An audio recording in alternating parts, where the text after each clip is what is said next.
Hey guys, how's it going? Kire here with another Raid Shadow Legends video. And today's video, I want to talk about the arena-defining moves or skills in this game. So the most impactful moves in the entire game when it comes to the arena. So let's get into it. Before I begin on this video, I want to talk about the Champion Chase event. Just my quick thoughts on it. Looking at the rewards, I don't think this is worth it. First of all, I think I really don't know what they're doing here. They just did a Champion Chase event very recently with better rewards. I just think having these back-to-back like this is very confusing, especially since they just did the 2x shard openings. So to each their own. I just think this is just poorly timed. I was hoping for like maybe some other tournament, like or a dungeon style tournament, like that would make way more sense than just another champion chase. These champion chases, I don't know what they're saying. Even from the perspective of like, let's try to get as much money as possible, this is just not the way to do it. Like just so confusing. So I would say do not do this. Do not open shards. Obviously, just don't do it. I would recommend saving as many as possible until some kind of 2x event down the line. So we just had the 2x ancients. It's probably going to be like 2x voids or maybe 2x sacreds. I don't know what cadence they release it in. I would just hold off for quite a while. All right. So kicking up the list, this type of move is in every single arena comp, just period. It's going to be turn meter manipulation. Most of the time it's going to be a turn meter boost.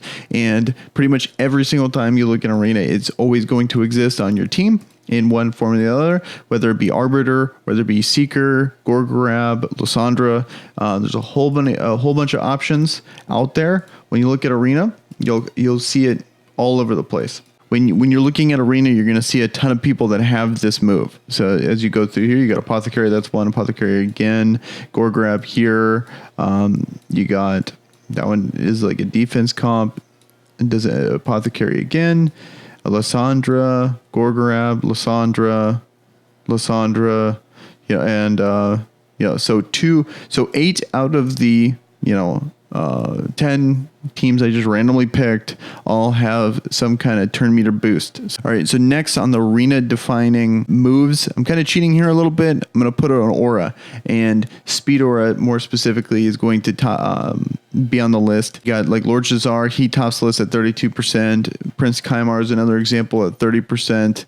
Arbiter is going to be someone everyone eventually gets down the line. She's rocking another 30% as well. A couple other examples are in the 24 to 23 range, and then if you're just starting out, you can at least get there's farmable characters that get 10%. So very important to have. Very important, like I said earlier, with the turn meter to go first, and so that's why in the meta, incredibly important to have a speed aura. So now let's do number 3. Number 3, this is going to be, I see these everywhere. There's only 3 characters that have this ability, but it's counterattack. Counterattack is, it pretty much is one of the most game-defining buffs is AoE counterattack. Only 3 characters have it. We got most accessible is probably going to be Skull Crusher here, the only epic that does it.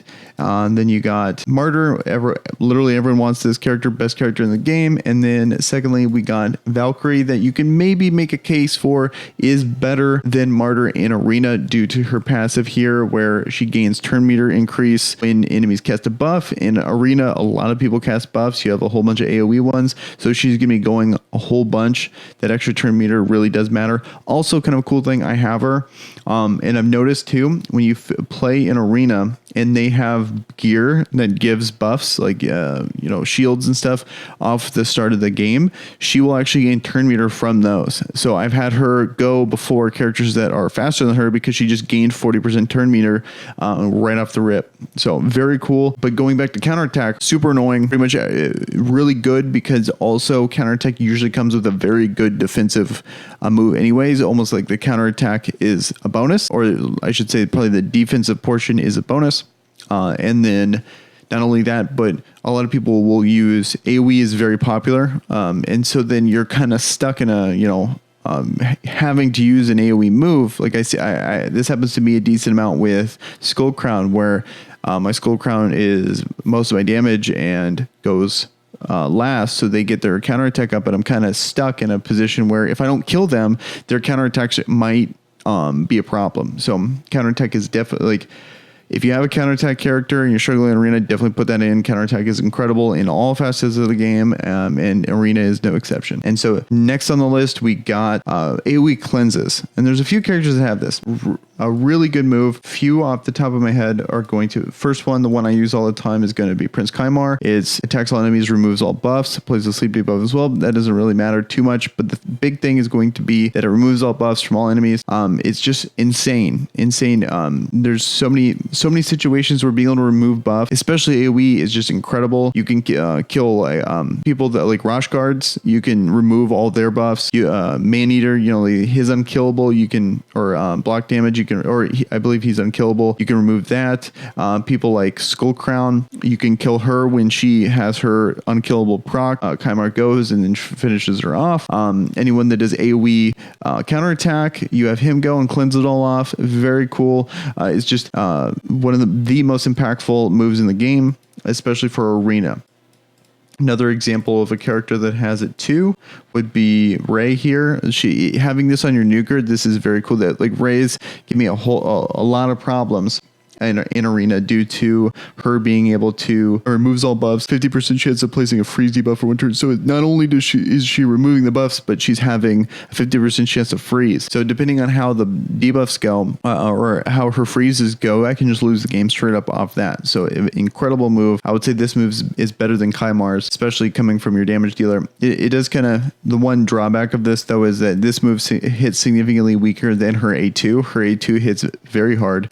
So her doing that first it's kind of a bummer, but being able to cleanse off, like for example, for the detriment of my team, I have Valkyrie with a really big shield. She cleanses that off. She cleanses up my counterattack. It's a really big deal. And so that's why these type of moves easily make the list as the most impactful style, or one of the most impactful moves. Another example would be Saris. If you got the new Void Epic, she has on our A3, so it means she's probably going to use it first. Removes all buffs from all enemies. That's really cool. Places, I believe what's also cool about this too, I don't think this does damage. So all that matters is she just needs to pass the accuracy check. And she's void, so it wouldn't have that issue anyway. But it is very cool that cool thing, if it doesn't do damage, there's a couple things, even if she is void, that it's going to help with. Not going to proc any counterattacks, not going to proc any mastery tree issues, not going to proc so there's a whole bunch of benefits, weirdly enough, from not doing damage, and this would be one example of that. And so leading into not doing damage, that is a very good move. AoE provoke. I think AoE provoke in Arena is just insane. And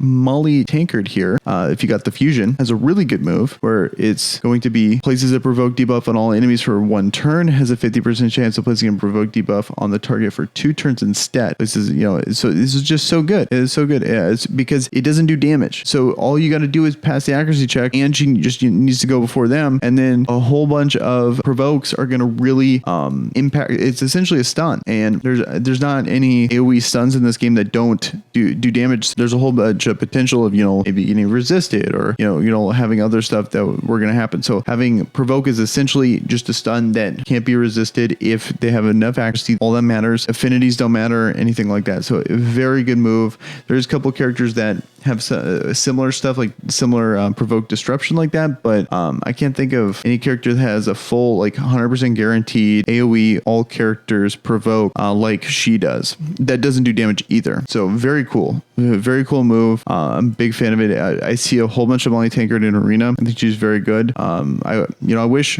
I didn't really play during the fusion. I wish I went for her I wish I was playing and I totally would have went for her, because I think she's absolutely nuts. Especially with the characters I have, I've kind of like this tanky team with Valkyrie, and I don't really have a good nuker.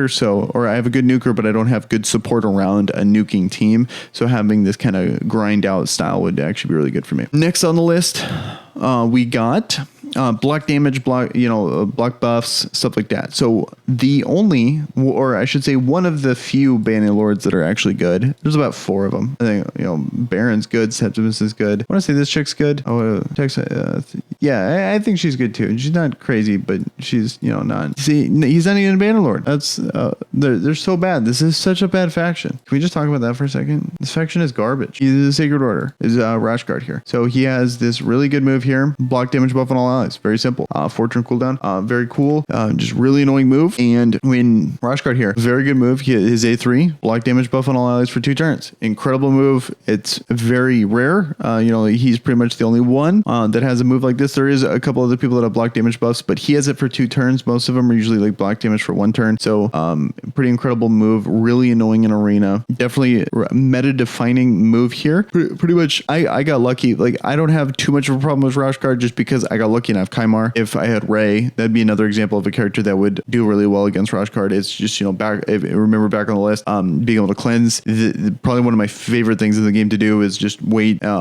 Rush Guard does this thing. I come back and cleanse and just kill his team. Because usually people that have Rush Guard don't really make a tanky team. It's just all glass cannon. I just happen to have a team that's really good against it. But it is such an annoying move, especially before I got Kymar. I hated this guy. I would just dodge him. He's super annoying. So very good move. Another example that is close would be characters like Sir Nicholas with Unkillable. It's not really the same just because you're still getting low, whereas with Rush Guard it just shuts it down. Shutting down CC is just so much better. But there's something similar. And then I believe this is Unkillable too. Unkillable, yeah. So, Rush Guard's just, I feel personally a class of his own because not only is it a block damage, but it's a block damage for 2 turns, which is better than Unkillable, especially in arena. So, because in Unkillable, you're going to be still stuck with taking all the CC. Like if you're going against people with stun sets or something like that, like you're going to take all those stuns and it's going to really set you back. Whereas with block damage, I believe the only thing you're going to really get impacted by is turn meter manipulation. So it's just very good and easily makes this list as a really good as one of the most meta defining moves in the game. All right, and then so lastly on the list, going to be this dude here, very rare but very annoying, is going to be Hegemon. And Hegemon is his move is passive actually, and it's always goes first each round. And that right there, just that alone in a turn-based game, being able to go first guaranteed is already pretty awesome.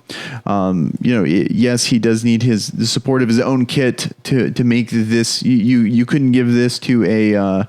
So like I kind of debated putting it on this list because technically, like let's say you put this passive here. Like let's say you take this passive and it's instead of Hegemon, it's anyone else. Let's say you gave it to Herald here.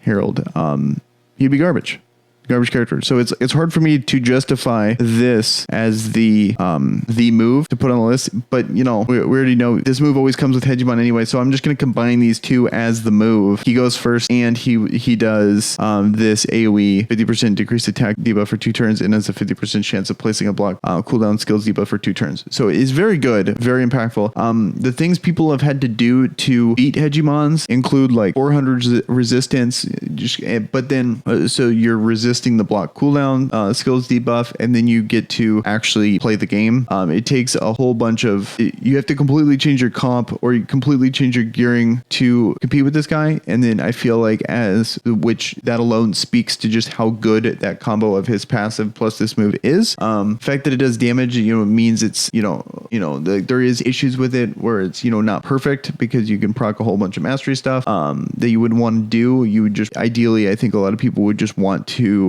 place the debuff and be done with it. I think stuff like this is going to show that the game's going to trend towards super high resist, super high accuracy. I just don't see that happening anytime soon because currently arena doesn't really reward too much. It's just a really big grind that people are okay with getting away with characters that they have geared for other places of content. So, but I do want to bring that up because I think that's good to know in the future. Then we really need to start looking into putting a lot of resistance on our characters and put a lot more accuracy than the 280 that people do to do even Ultra Nightmare. So I think it's at least a warning of things to come, and I think that's important to talk about. But to the point of this video, this character easily belongs on the list with the combination of always being able to go to first and his A2. Well, all right, guys. Well, that should do it for this video. Hopefully that's helpful. If you like content like this, please consider subscribing. It really helps with the channel. And you guys have a good day. Peace.